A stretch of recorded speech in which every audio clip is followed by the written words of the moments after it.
হে পথিক, তোমাকে চিনি। উষার প্রথম পরশে দুলে ওঠা তোমার মনকে জানি। হ্যাঁ গো স্রষ্টা, তোমাকে চিনি। আমি মানস, আমি সুব্রত, মনীষা, খনা আর গুরুপদ তোমার আত্মার পরম আত্মীয় যে। আমরা তোমাকে চিনি। তোমার চেতনে আমরা সজীব, মুখর, সচল এবং সুখী কিংবা দুঃখী, যা হই তা হই। হয়তো প্রতিবাদী, তোমার ছোঁয়ায় জীবনের ডানা মেলি। তোমাকে আমরা চিনি। পথিক, তুমি হাঁটতে থাকো, চলতে চলতে দৃপ্ত থাকো। তোমার ছায়ায় ছায়ায় হৃদয় দুয়ারে আলপনা এঁকে চলি। প্রণম্য, তোমাকে প্রণাম। তোমাকে আমরা চিনি। দীপেন্দ্র সেনগুপ্ত নাট্যকার, পরিচালক এবং অভিনেতা, ত্রিসত্তায় প্রকাশিত এক শিল্প ব্যক্তিত্ব। পিতা প্রখ্যাত নাট্যকার শচীন্দ্রনাথ সেনগুপ্ত, মাতা কিরণ কুমারী দেবী। আমার জন্ম 1933-এ এখনকার বাংলাদেশের সেনহাটি গ্রামে। ওখানকার পাঠশালাতেই লেখাপড়ায় হাতে খড়ি। 44-এ বিশেষ কারণে পরিবারের সকলেই কলকাতা চলে আসেন, আর ফিরে যাওয়া হয়নি, কারণ দেশ বিভাগ। এখানে সরস্বতী ইনস্টিটিউশনে ভর্তি হই, যার বর্তমান নাম শৈলেন্দ্র সরকার বিদ্যালয়। স্কুল ফাইনালের পর সিটি কলেজ থেকে আইএ পাস করে বাংলা অনার্স নিয়ে মনীন্দ্র কলেজে পড়তে থাকি। এই কলেজেই ইংরেজি অনার্স কোর্সে পড়তে আসেন অজিতেশ বন্দ্যোপাধ্যায়, প্রখ্যাত নট, নাট্যকার, পরিচালক। ক্রমে ক্রমে পরিচয় এবং সখ্য, যার ভবিষ্যৎ পরিণতি নান্দিকার প্রতিষ্ঠায়। মনীন্দ্র কলেজ থেকেই দীপেন্দ্র সেনগুপ্তের অভিনয় প্রতিভার দীপ্তি দর্শকদের মুগ্ধ করতে থাকে। দাও ফিরে সে অরণ্য কিংবা শুভ প্রস্তাবের অসাধারণ অভিনয়, সওয়াল এবং গাব্য খেলার পদ্মে 93-তেও খবরে প্রকাশে ঔজ্জ্বল্য ধরে রাখতে সক্ষম থেকেছে। अब्रू के बासठ खूनी जिगर दस्त जिहद उमेदी पर में मानम बा दरबान मा फारोस।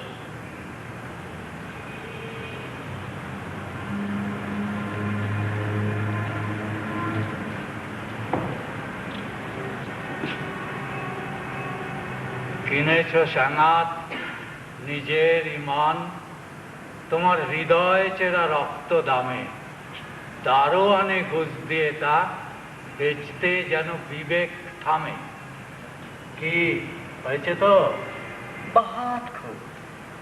তার সম্পাদক, তুমি কি পথ হারাইয়াছ ওই হুসেন আলী চক্রে? এই এক্ষুনি বিশ্বাস করো, এক্ষুনি আমি তোমার কথাই ভাবছিলাম। ভাবতেই হবে, ভাবতেই হবে। তুমি যখন গভীর গাড্ডায় পড়েছো। গাড্ডায়? গাড্ডায়, হুসেনের মরণ গাড্ডায়। দেখো, এক্ষুনি আসতেই দেখি তুমি একেবারে হুসেনের শোকে আকুলি বিকুলি করছো। ক্ষুদ্র বুদ্ধিতে বলে আকুলতা থেকেই জন্মায় প্রেম, আর সেই প্রেম একেবারে হির হির করে টেনে নিয়ে যায় গভীর গাড্ডার দিকে। হ্যাঁ, ওহো, প্রেম কি দুর্বার কিংবা কি ছাড়। আমি বিশ্ববিদ্যালয়ে পড়া শেষ করি 1961-তে। প্রায় সঙ্গে সঙ্গেই বিদ্যালয়ে শিক্ষাদানের কাজেও ব্রতী হই।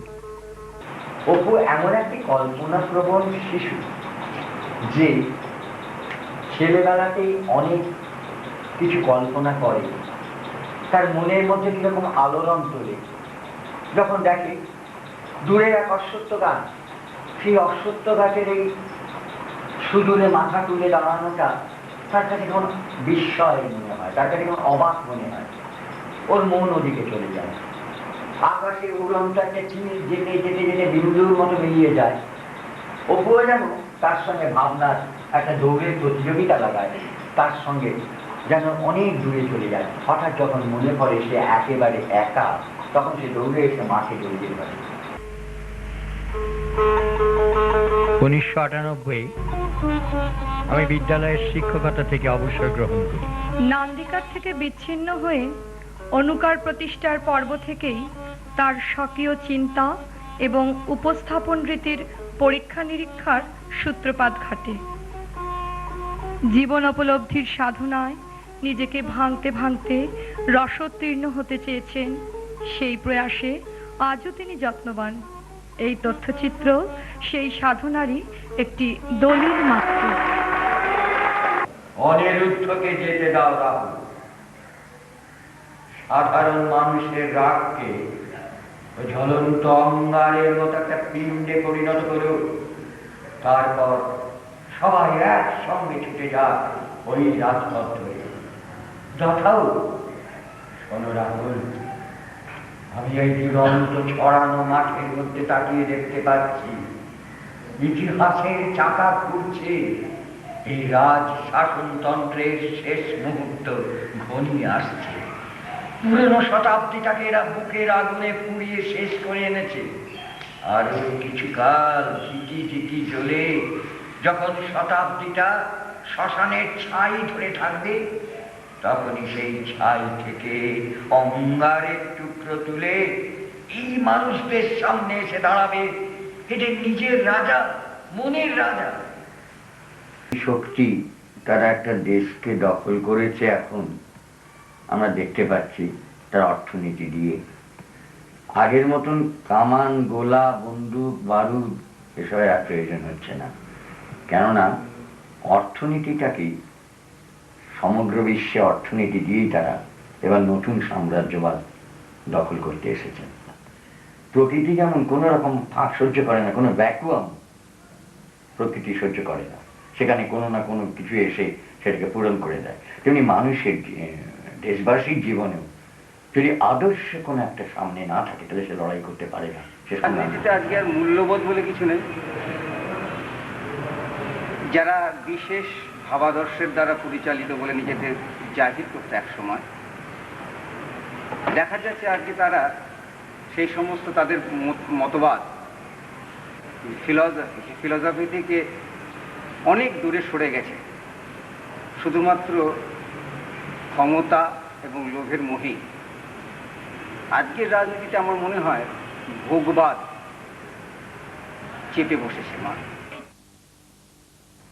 আমি কি আর এসি আমাদের ধরে নিয়ে কে ওই সাদা পাটি বাবুরা? আচ্ছা, ওই সাদা পাটি ব্যাপারটা কি বলো? সাদা পাটি? হ্যাঁ, সাদা পাটি বলতে পারো মন্ত্রী চন্ত্রীদের ক্লাব। ক্লাব? তা সেখানে কি ডন বৈঠকি মারে? না না, ওই পার্টিতে পেল্লায় পেল্লায় বড় লোক থাকে, যারা জাহাজ, উড়োজাহাজ, কল কারখানার মালিক। হ্যাঁ, তবে ওদের খুব বুদ্ধি। আচ্ছা, অত বুদ্ধি দিয়ে ওরা কি করে? বাহ, দেশ চালাতে, দেশের লোকজন চালাতে বুদ্ধি লাগে না? তামো তো হাল চালাই, বলদ চালাই, আমি মন্ত্রী হতে পারবো? তুমি কি বড় লোক? বড় লোক গরিব লোক না। পৃথিবীতে এমন অনেক অনেক দেশ আছে যেখানে বড় লোক গরিব লোক ব্যাপারটা নাই।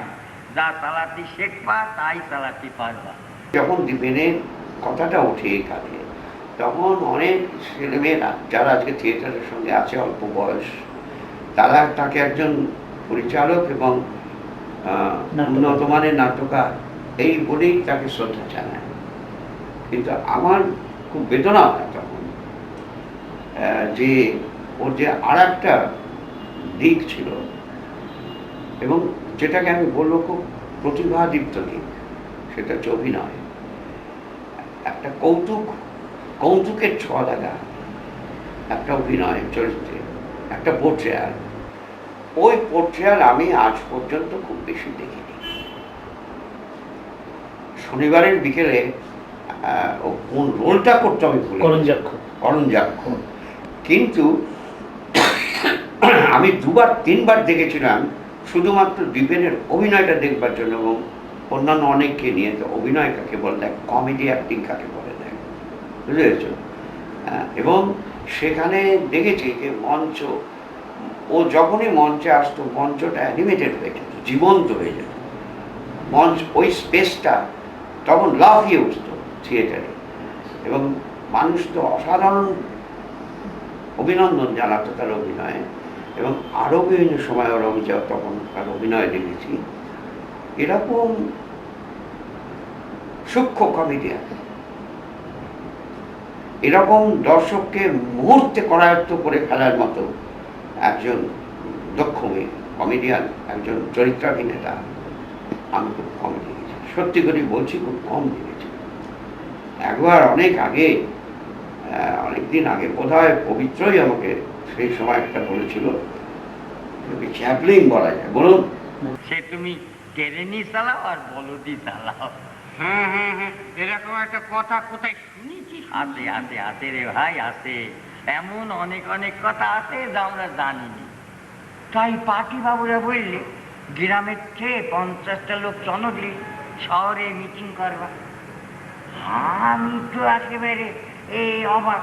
তা আমি যত বলি না না না, আরে মোড়লটা তো বলে আরে যাও যাও যাও, শহর দেখবা, কত কি দেখবা। আরে লোকে তো তৃপ্তি করতে শহরে যায়। তারপর তো জনা 50টা নকরে একটা নড়িতে গেঁদিয়ে নিয়ে হুশ করি শহরে চলিয়ে। অনেক রাজনৈতিক বন্ধু বান্ধব তারা বললেন যে আপনি এই নাটকের মধ্যে দিয়ে প্রলেতারিয়েট কাটিমিট্টিকে হারিয়ে দিয়ে কৃষিজীবী হারান মণ্ডল অর্থাৎ চাষিজি তাকে আপনি জিতিয়ে দিয়েছেন। বিশেষ করে চোখ বুঝো? হ্যাঁ, আচ্ছা,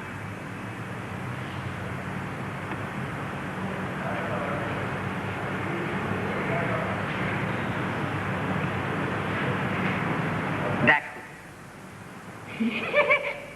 এ থেকে পথে বসা মন্ত্রী।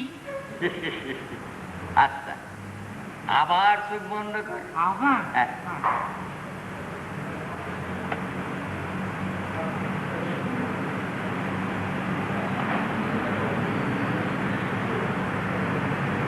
দেখো বহুরূপী। ফের বুঝুন তো, বুঝুন তো। বুঝুন তো। ও বুঝুন তো।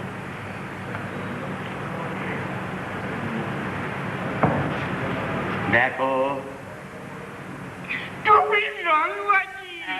রাজবক্ষয় শুরু হয়েছিল দেখবেন 66 থেকে 69, ভারতবর্ষের বুকে সব থেকে একটা কালো দিন। এটা হয়তো অনেকেই জানেন না। শচীন চৌধুরীর অর্থমন্ত্রী থাকাকালীন, মানে যখন আমাদের পরিকল্পনা একটা ড্রাই প্ল্যানিং ছিল, পলিটিক্যাল আপনার যাকে বলে মাফিয়া গ্রুপ, মাফিয়া রাজের রাজত্ব ওই 66 থেকে 69, এই পিরিয়ডটা কিন্তু 66-তে শুরু হয়। তারপরে এগুলো আস্তে আস্তে ধীরে ধীরে বৃদ্ধি লাভ করে। আজ আমার থানার বড় দারোগা ডেকেছিল। দারোগা? হ্যাঁ, যেটি স্যার ঘুরিয়ে দেয়, ধরে পাখা ঘুরিয়ে দেয়, তারপর বলে বলো শালা শহীদের বাপ। শহীদ কি? মরা। আমি হলাম যে মরার বাপ। তারপর বলে তোমার কোন পার্টি? আমি বললাম কিসের পার্টি? দারোগা বলল তোমার লখাই কোন পার্টি করছো? বললাম না, সে তো রিক্সা চালাতো। দারোগা হাউমাউ করি, কথা তোর আসল কথা বল। একেবারে তাজ্জবে লখার বউ। কিসের আসল কথা? আসল কথা কে বলবে, আমি না আপনি? আমার এই বজ্জাত বলি গাল দিলেন, আমি কি বজ্জাতিটা করলাম? আর আমার ছেলে যে গুলি খেয়ে মরল, সেটা কাদের বজ্জাতি? তাছে আমি আপনার শুধু ওই লখারে মেডিসিন জ্ঞান, আমার 3 দিনের উপরে সেলিটারি মেডিসিন জ্ঞান। ওই গোলক সরকারের গোলাস চাই সব বাজারে ছেড়ে দিয়েছে, হ্যাঁ? আর যে বন্দুকটা ছুরি লকারে মেরেছিল সেটা কেড়ে নিয়েছে। হয়নি, হয়নি। ও আচ্ছা আচ্ছা, আমার বেটার রোজগারের চাই সবাই খায়, সবাই? হ্যাঁ সবাই সবাই। তুমি তুমি আমি আমরা? আচ্ছা আচ্ছা, আমার বেটার রোজগারের চাই ওই গোলক সরকার খায় বাবু, ওই দারোগা খায় বাবু? কেন কেন বাবুরা কেন? আমার বেটার রোজগারের চাই ওরাও কেন খাবে? ও বাঞ্চকরা কেন খাবে? লোকের বউ ভিটে আগুন লেগেছি চল চলিরা। প্রশ্ন তুলেছি যে যে জয় রাজনীতিবিদদের, সেই জয় সবসময় মানুষের হয় না।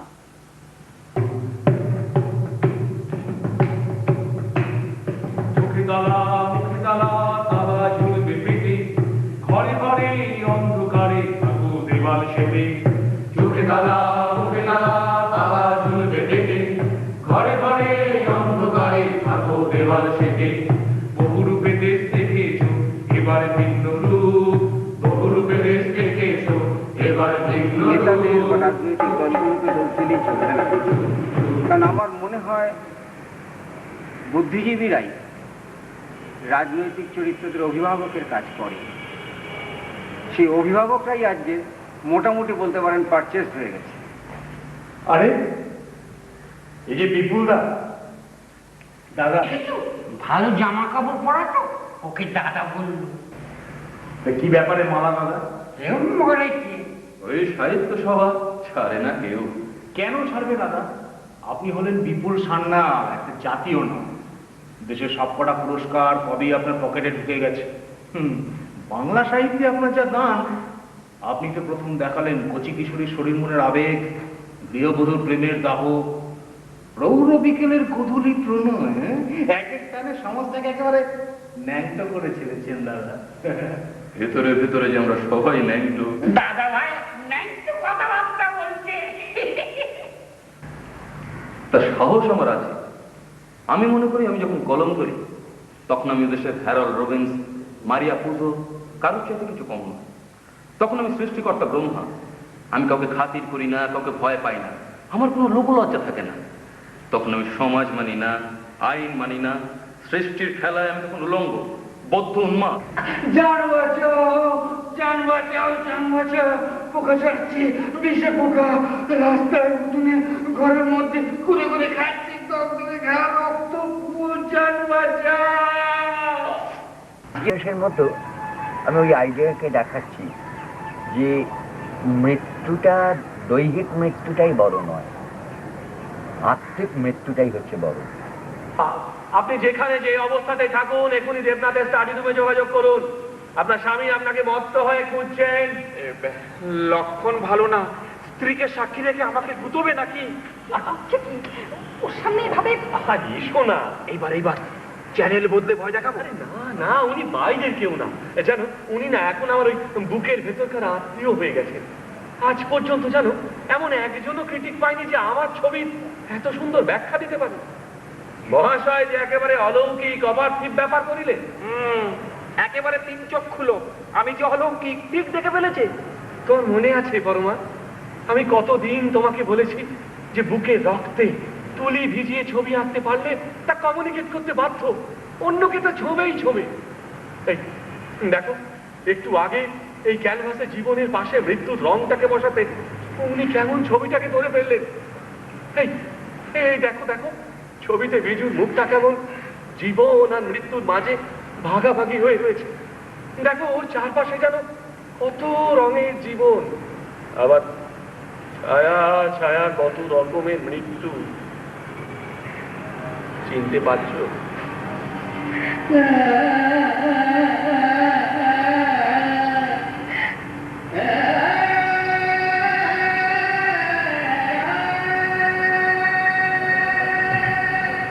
মানবিকতা যে কোনো বক্তব্যের প্রথমেই থাকে।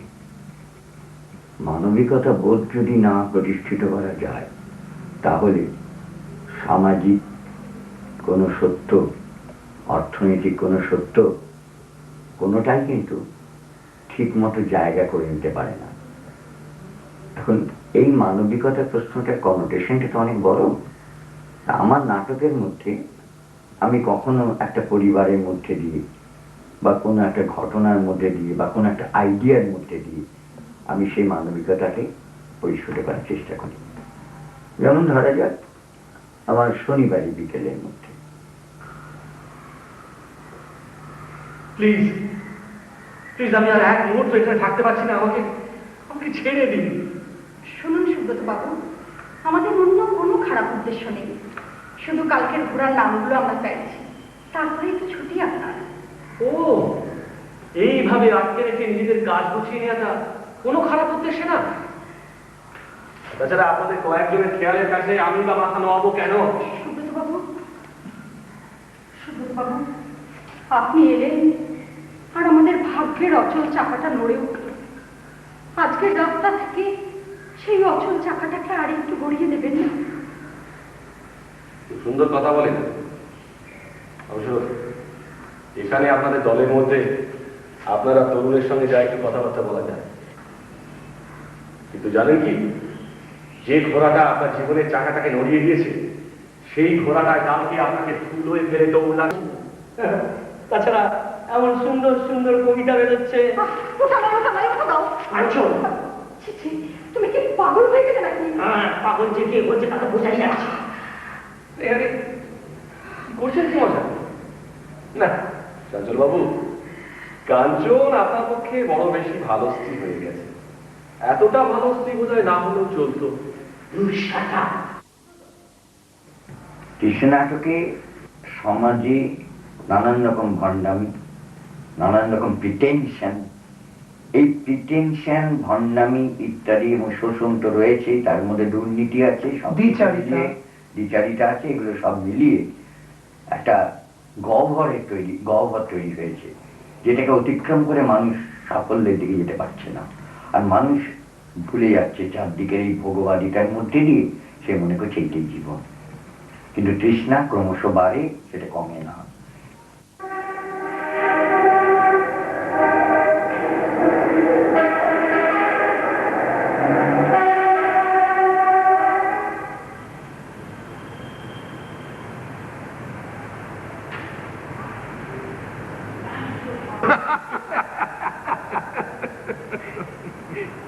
জানিস, চিরকাল খালি ওই প্রেম প্রেম প্রেম শুনেই এলাম, কিন্তু কি থেকে যে ওটি গজায় সেটি বুঝলাম না রে।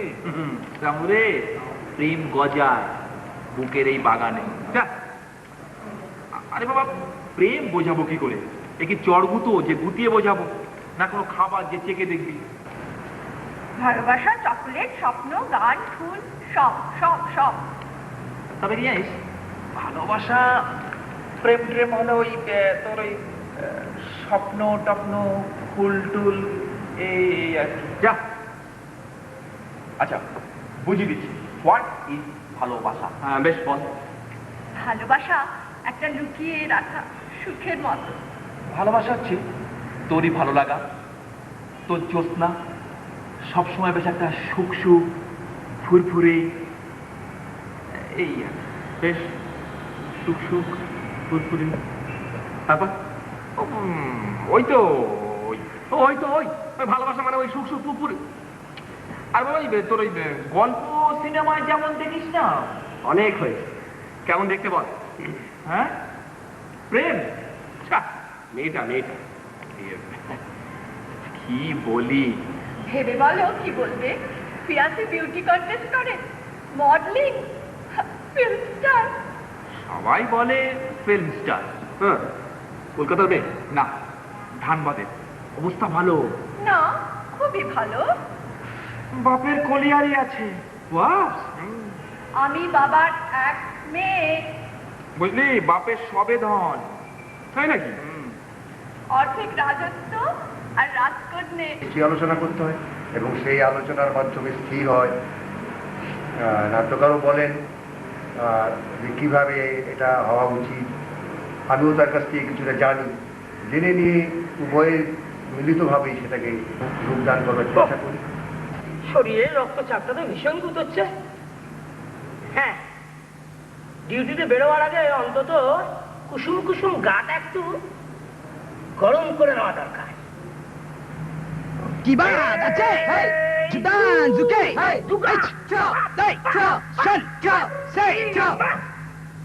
জনকোসো দাচে মাই গরে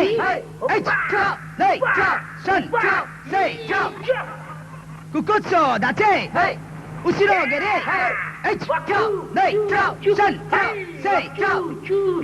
নিকাসে দাচে। আবহসঙ্গীত নাটককে কিভাবে সাহায্য করে এবং তাতে যদি কোনো ভুল ত্রুটি হয় তাতে নাটকের কতটা ক্ষতি হয়? অনেক ক্ষতি হয়। আমি হয়তো একটা জায়গায় দিবেনদার ট্রেনের আওয়াজ বললো, একটা ট্রেন পাস করে চলে যাচ্ছে। আমি যদি ট্রেনের আওয়াজটা না দিই তাহলে দাদা তাপসদা ট্রেনের যে কামরার লাইট পাস করে সেটা যদি পাস করে দেয় ভালো লাগবে না, এই আওয়াজটা থাকলেই ভালো লাগবে।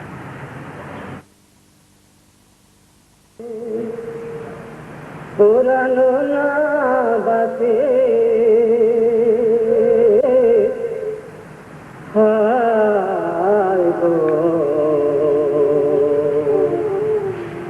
আমি কি আশায় ঘুরিলাম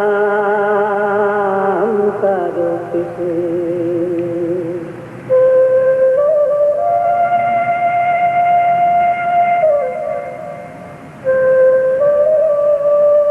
দীপেনদা খুব অল্প জিনিসের মধ্যে দর্শককে বোঝাতে চায় যে আমি এখানে একটা মিউজিক ইউজ করলাম, সেটা খুব জোর লেন্দি হবে 10 দিয়ে 12 সেকেন্ডের মধ্যে। এর বেশি হলে পরে কিন্তু উনি খুব বিরক্ত হন। সে ভয়েসের দ্বারাই হোক আর কোনো মিউজিক হ্যান্ডস দ্বারাই হোক, যারই দ্বারাই হোক, ওর মধ্যেই বুঝিয়ে দেবে যে আমি এখানে এই বলতে চেয়েছি। 1 2 3 1 2 1 2 3 1 2 1 2 3 1 2 1 2 3 বেরিয়ে যাবো মেলেনি কিন্তু একবার শোনা আমি কি গন্ডগোল করেছি, অন্যায় করেছি। প্রথম 2-3 দিন ধরে নাটক শুধু পড়া হতো, তারপরে আরো 2-3টে সিটিং এ আমাদের শুধু নাটক নিয়ে আলোচনা করা হতো, তার ছোটখাটো চরিত্র নিয়ে নাটক আলোচনা করা। তারপরে আমাদের প্রত্যেকে বলতেন নাটকের সমস্ত ডায়লগ গুলো বলতেন। আমরা বলতাম নাটক সম্পর্কে যখন আমরা খুব সহজ হয়ে গেলাম, নাটকটার সঙ্গে যখন আমাদের পরিচিতিটা ক্রমশ বেড়ে গেল, তখন আস্তে আস্তে আমাদের কাস্টিং, আমাদের অভিনয় রীতি নীতি এই সমস্ত গুলো ঠিকঠাক করা হতো। কলকাতার যে সমস্ত ডাইরেক্টর পরিচালকরা নাটক অভিনয় করার বা শেখান, তাদের সঙ্গে দীপেনদার ফারাকটা অনেক। সেই ফারাকটা হচ্ছে যে একেবারে নবীর ছেলে, কোনোদিন মঞ্চে ওঠেনি, সেই রকম অভিনেতাকে বা শিল্পীকে তিনি শিখিয়ে খুব আনন্দ পান এবং সেই রকম শিল্পী তার কাছে আসেন শিখতে। তার কারণ আছে যে এখান থেকে শেখা যায় এবং তিনি যেভাবে শেখান যে মঞ্চে কিভাবে দাঁড়াতে হবে, কিভাবে ঘুরতে হবে, কিভাবে ডায়ালগ থ্রোয়িং করতে হবে, কিভাবে ডায়ালগ স্ক্যানিং করতে হবে এবং স্টেজের যাবতীয় গ্রামার দেখো সেগুলো প্রায় হাতে করে। যখন রাজা সাজার ফলে অনিরুদ্ধ চরিত্র আমি করতে গিয়েছিলাম, তখন আমি দেখছিলাম যে রিহার্সালে আমার অনিরুদ্ধ চরিত্রটি আসছে না। তো লিটারালি আমি দীপেন্দার কাছে আঘাতপ্রাপ্ত হয়েছি সেইখানে, এই কারণে যে কেন চরিত্রটা আমার মধ্যে বসছেন না। তখন তিনি আমাকে আঘাত করেছেন এবং সেই আঘাতের ফলেই আমাদের চরিত্রটা, যেটা নিয়ে আপনারা কথা বলছেন যে অনিরুদ্ধ চরিত্রটা, আমাকেও যেমন তৃপ্তি দিয়েছে, আপনাদেরও ভালো লেগেছে। সেই কারণে দীপেন্দা আমাদের কাছে আমাদের সাথে মেশেন বন্ধুর মতো, এবং সেই কারণেই বোধহয় দীপেন্দা যে কাজটা আমাদের দিয়ে করাতে চান এবং আমরা দীপেন্দাকে বুঝতে পারি, দীপেন্দা ঠিক সেইভাবে আমাদের বুঝতে পারেন, এবং সেই ক্ষেত্রে দীপেন্দার কাছ থেকে কাজ শিখে নেওয়া বা দীপেন্দা আমাদের কাছ থেকে কাজ আদায় করে নিতে অনেক দীপেন্দারও সুবিধা হয় এবং আমাদেরও সুবিধা হয় দীপেন্দার কাছ থেকে কাজ নিয়ে নিতে। ভালো তো রাতে ভালো ঘুম হয়েছিল? বেশ। স্টুডিও থেকে বেরিয়ে দেখলাম তোমার গাড়িটা নেই, ভাবলাম হোটেলে ফিরেছ, কিন্তু সেখানে গিয়ে দেখি গাড়িটা আছে, তুমি নেই।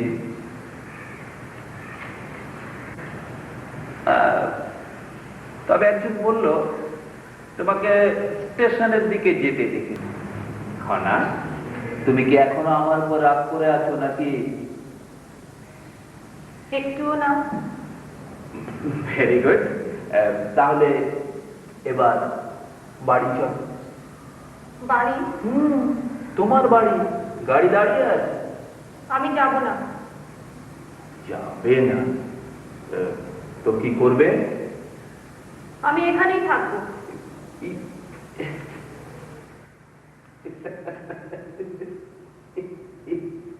মানে কি করতে পারেন জাহাপানা?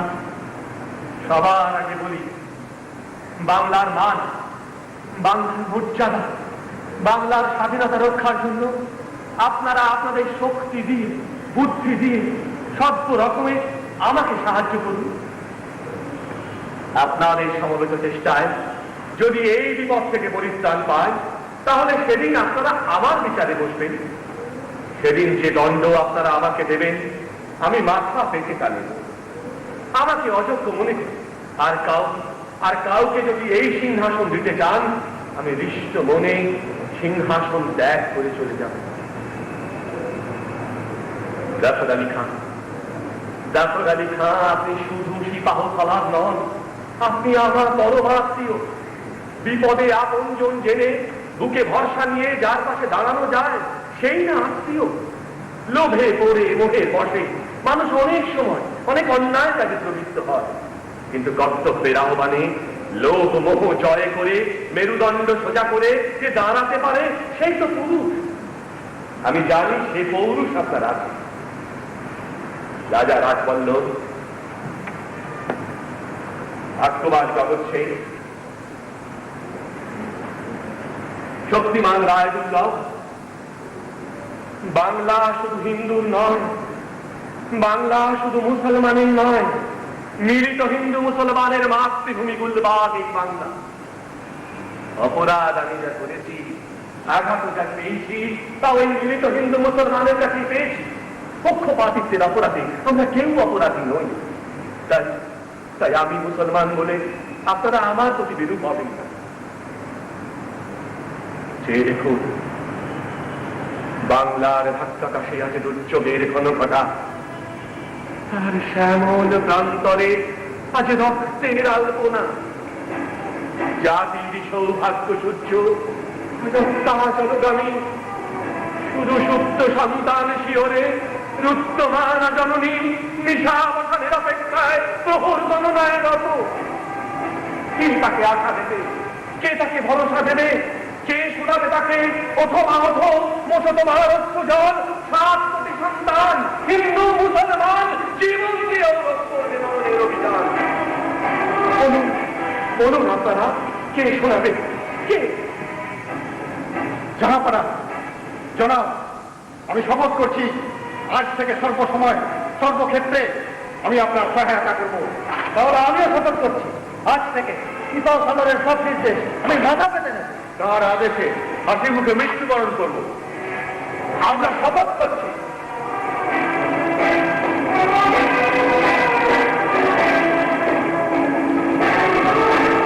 আজ আমি ধন্য, আজ আমি ধন্য, আজ আমি ধন্য।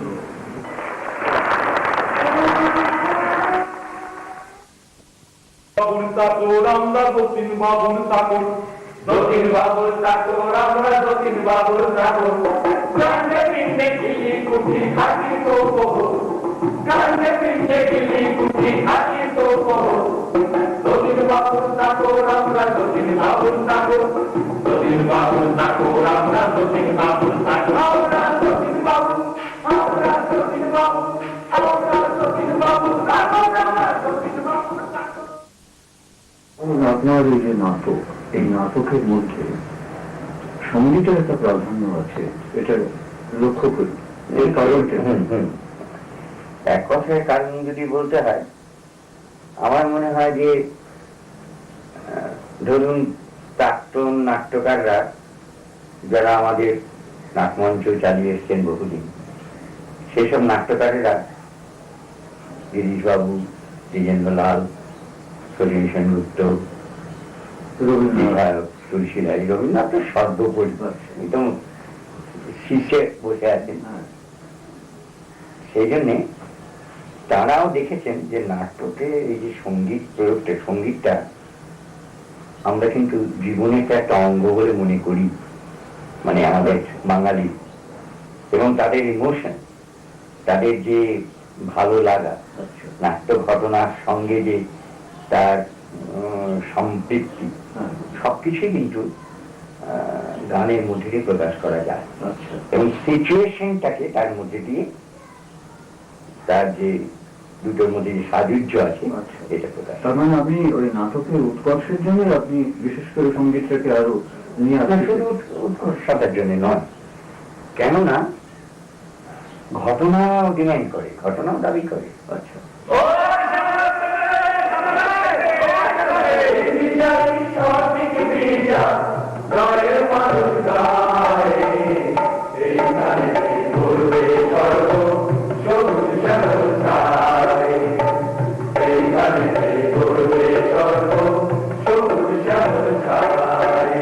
গানে কাব্যগ্রন্থ থাকবেই, স্বভাবতেই থাকবে, অবভিয়াসলি এটা তো একটা প্রাথমিক শর্ত গানের ক্ষেত্রে।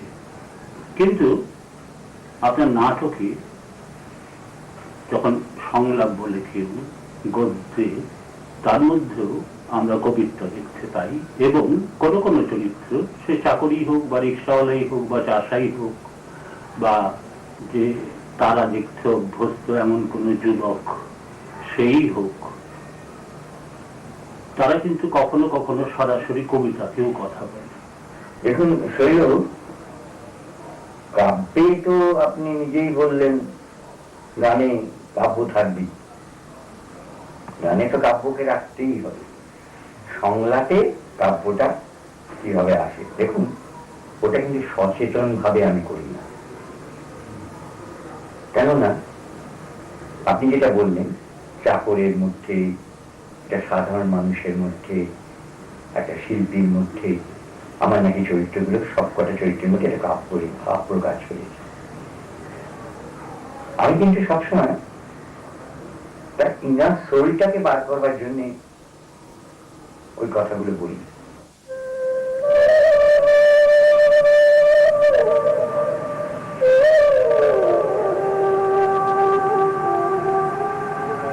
তোমার বাসে শুনলে বুকটা একবারে ওথাল পাথাল করে ওঠে। আরে আমার জীবনটাই ফুটো বাসি, তাই ঠিক মতো ফুল আগালে খুব করে ডেকে ওঠে।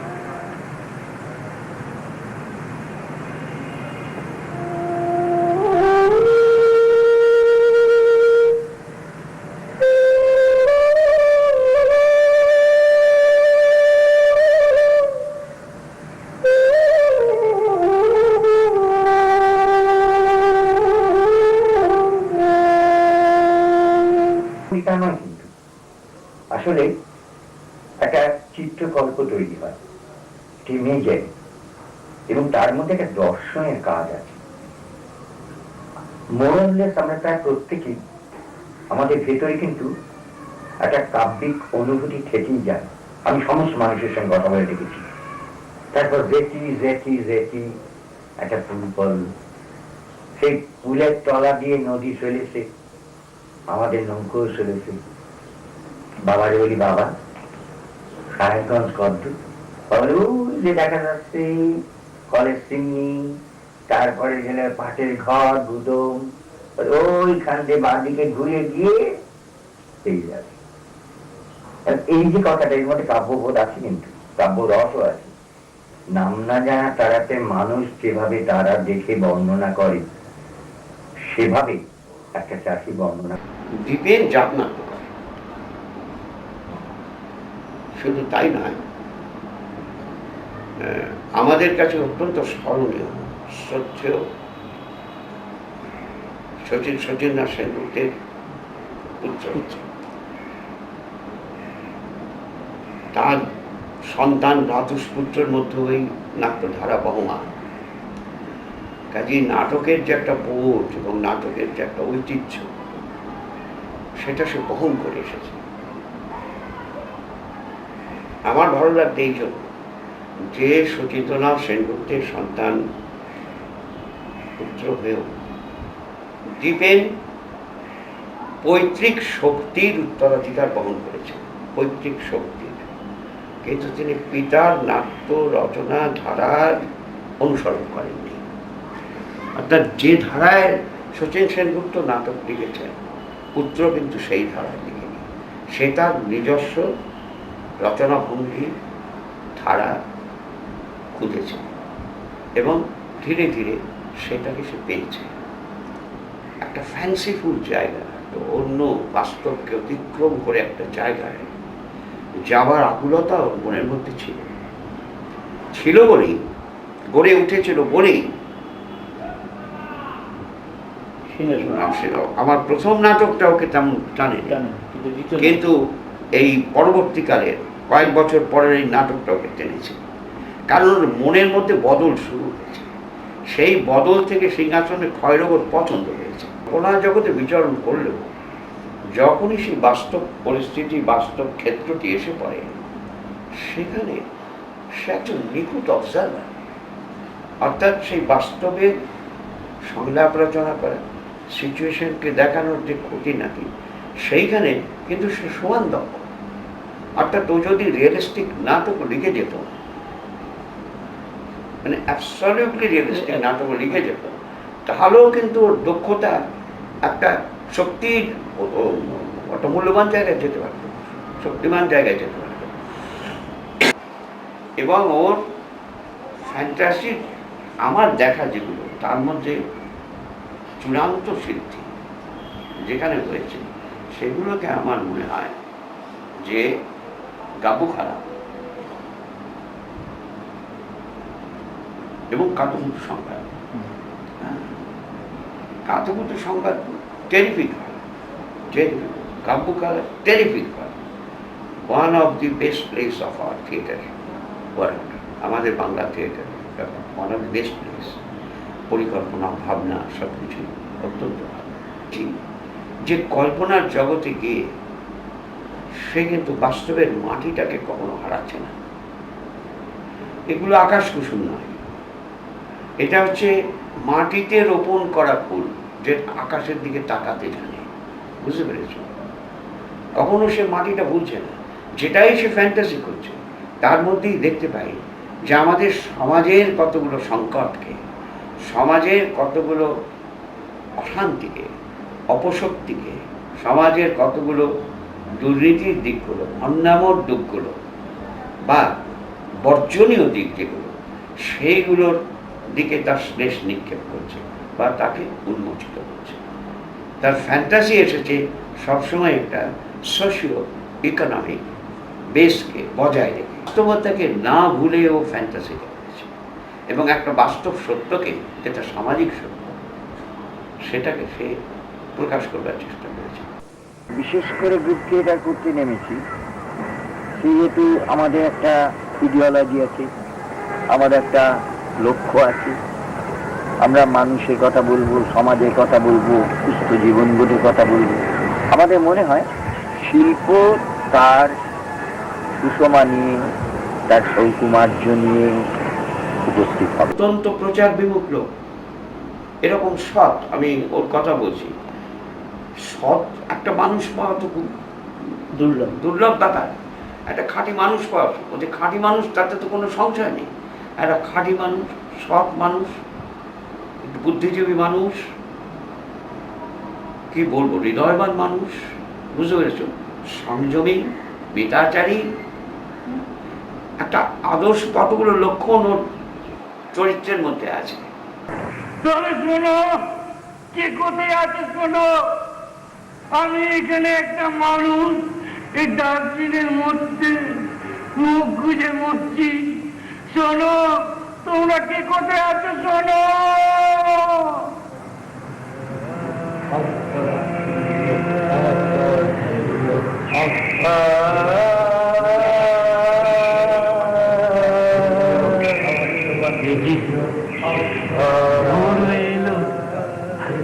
পাখি, পাখি ডাকছি, ওই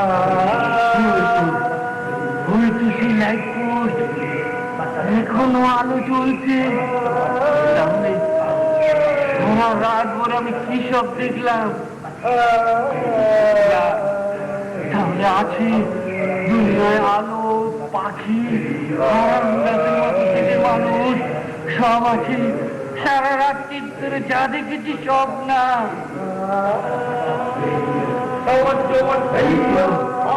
ভাঙা টিউবকল তুলে ফেলে নতুন টিউবকল বসাচ্ছে। পুরো তবে কাজকর্ম চলেছে। তাহলে আরেকবার চেষ্টা করো কাশ্মীর তীর ওই কানের সাথে সাথে ভাঙা মাথা নিয়ে ঝাঁকি মেরে মেরে উঠে দাও। শক্ত মাটিতে পা ফেলতেই হবে।